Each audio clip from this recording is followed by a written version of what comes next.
Let's face it, we've all got a lot to tell our students.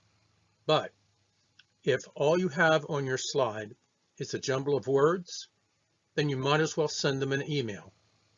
While you may be delivering a polished lecture, they will be reading along or ahead or behind on the slide and totally ignoring what you have to say.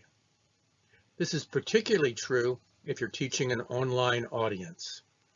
This type of PowerPoint has a name: boring.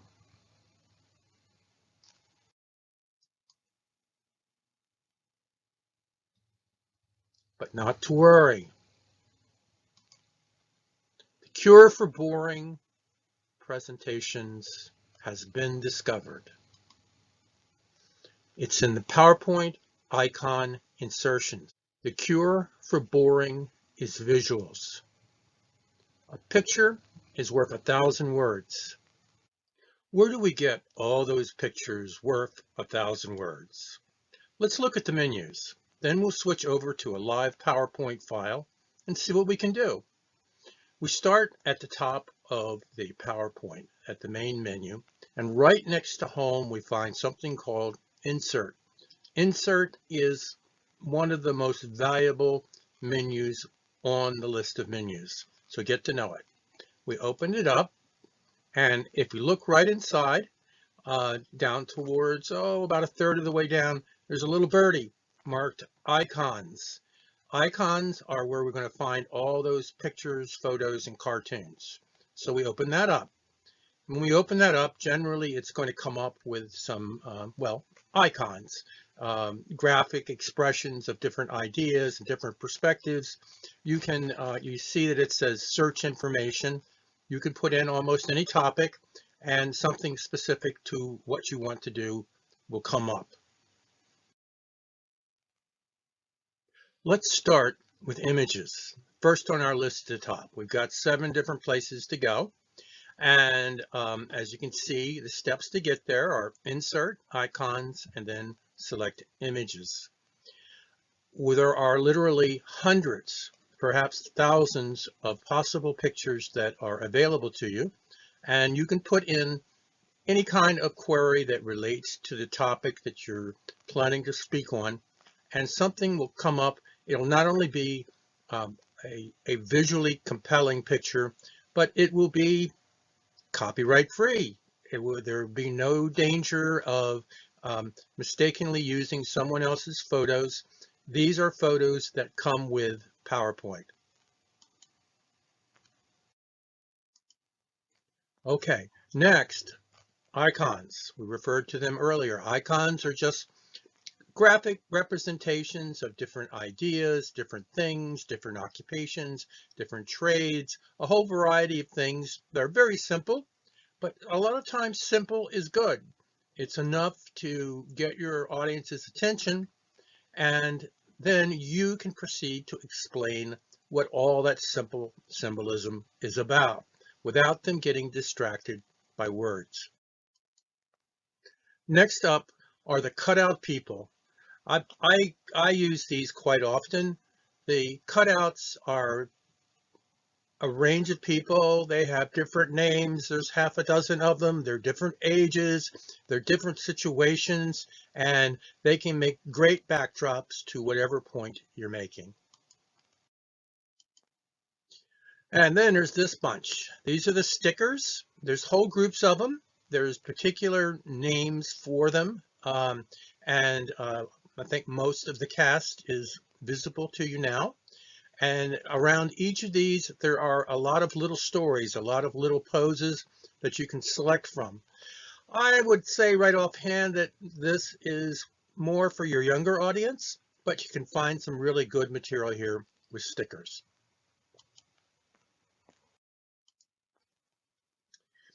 This is one of the coolest things. There are hundreds of videos, very short videos that, as long as you have a reasonably powerful computer, you'll be able to download them and include them right into your PowerPoint. You can go in and select. We'll take a look at just what those are that are available to you later on, but they make great backdrops. and they can make the point in a way that the modern generation of graphics-oriented students can relate to. Okay, then we have illustrations. And illustrations, they're basically cartoon-like figures of different situations. And again, this one's probably a little more for the kids, but they're good. They're good artwork, and you've got a lot to choose from here.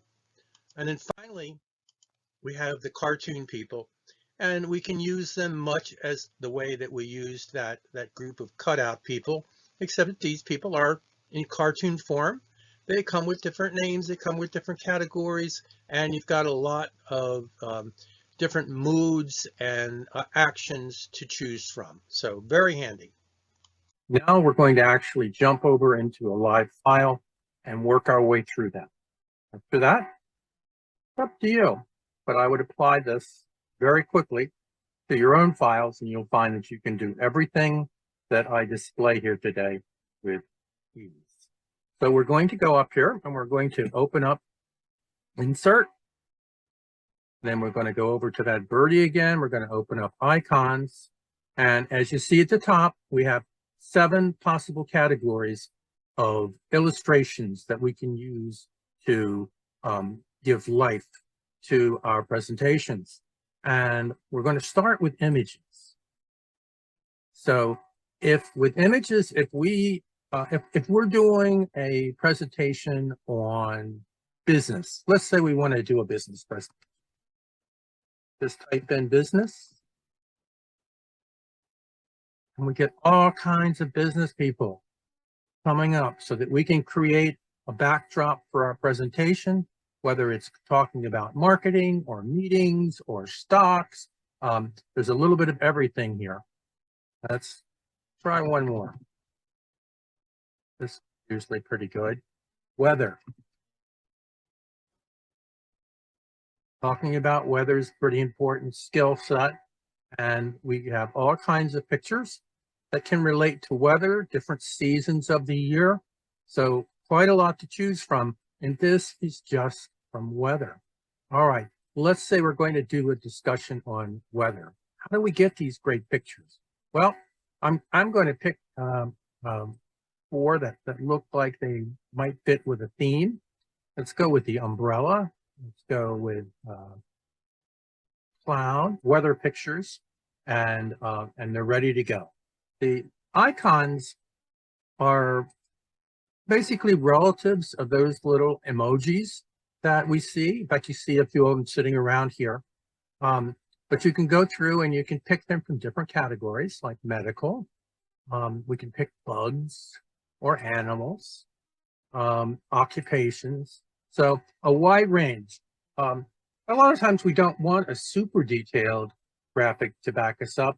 We want enough to build our story around. And these can be pretty efficient for that purpose. There they are. So icons, easy to pick, a lot of variety available to you. Simplistic, but a lot of times simplistic is good.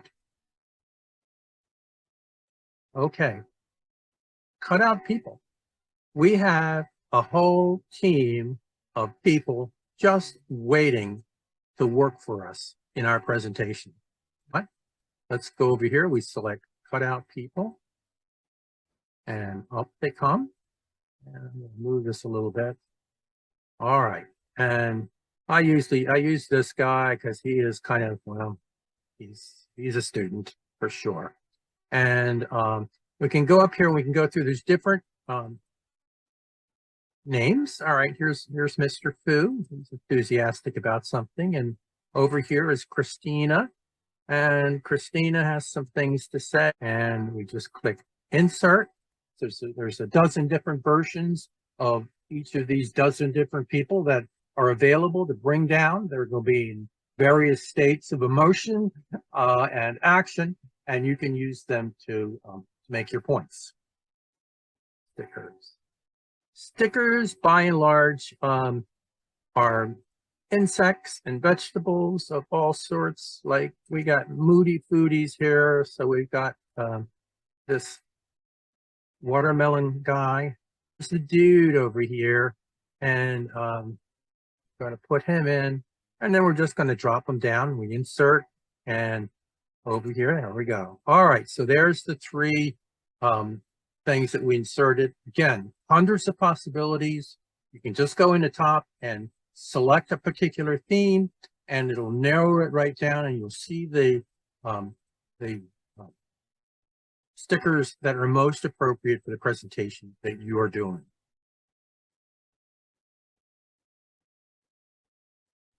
And now, this is my favorite part. Don't want to overdo it, but I quite often use videos as a highlight, as a starter, or as a concluder with my presentations, because, well, they're lively, and quite often they can be very interesting. And let's just pick cats. And we get a bunch of cats, and we can select the interesting looking cats that we want to drop down. I don't know what story we would make out of this, but there they are. We insert our cats. Okay, here's our cats, and we're going to focus on this cat. And let's see. We're going to go to slideshow, and we're going to go from current, and there's our cat. Now, not doing too much, but doing a little bit, enough in the background that we know that we've got a cat. Different things are appropriate for different audiences.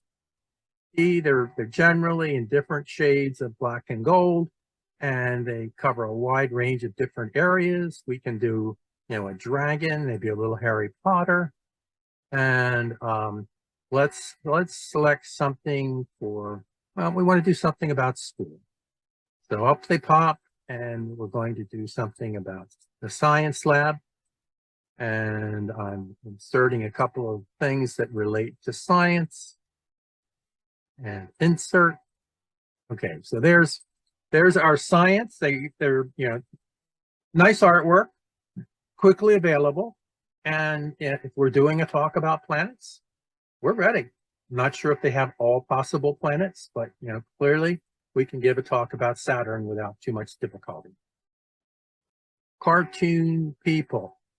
Now, the cartoon people are going to be more appropriate when we want to actually do some work, because we can drop a face, and maybe we can put an expression on it, and then maybe we can put it into a body.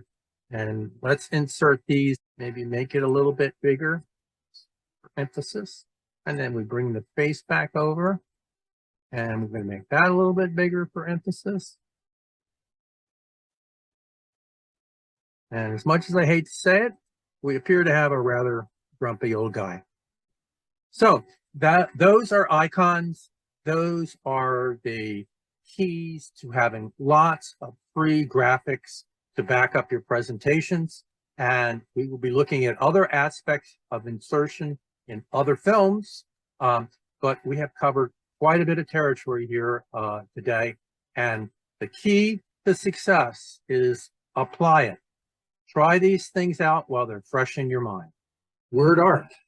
Word art is the next step up from words. You know, you see over here, you can always throw a text box down, and that's fine. But if you want to create a headline that grabs attention, then word art is a good place to start, because you can have all kinds of choices available to you there. And you can make something like you see here, but you can make it in any of those colors. You can make it in a wide range of different designs.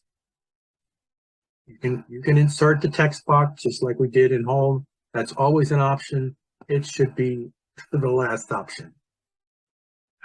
You can insert pictures, and this is where I want to take you, where I want to guide you in your design creativity, is towards using pictures that capture the idea. And Very seldom will we find a photo or a picture that says everything that we want to say, but if you can look at the picture and it makes your mind immediately remember the words, the descriptions that you wanted to tell the students, then it's a good picture because they will be able to remember it in the future. Outlining, you can do a variety of things to change the color of your pictures, to change the shape of your pictures, to change the outlines and thickness and type of outline. And as you can see up here, and we're working our way across. We looked at the pictures. We looked at the shapes that you can use. There's photos that you can pull off of the online or off of your machine. And then there's this special little spot over here about charts. So particularly if you're taking something that involves a lot of data, some of you have probably had some math courses. Maybe some of you have given some math courses, and you know that numbers alone are just like words. They can be overwhelming, but if you can take them and convert them to something visual, it's a lot easier for most of us to understand what you're trying to get across. We have a three-dimensional models section here at the top, there with that little square. All kinds of interesting things from dinosaurs to airplanes to rocket ships. That you can use to give your presentation a little bit more jazz.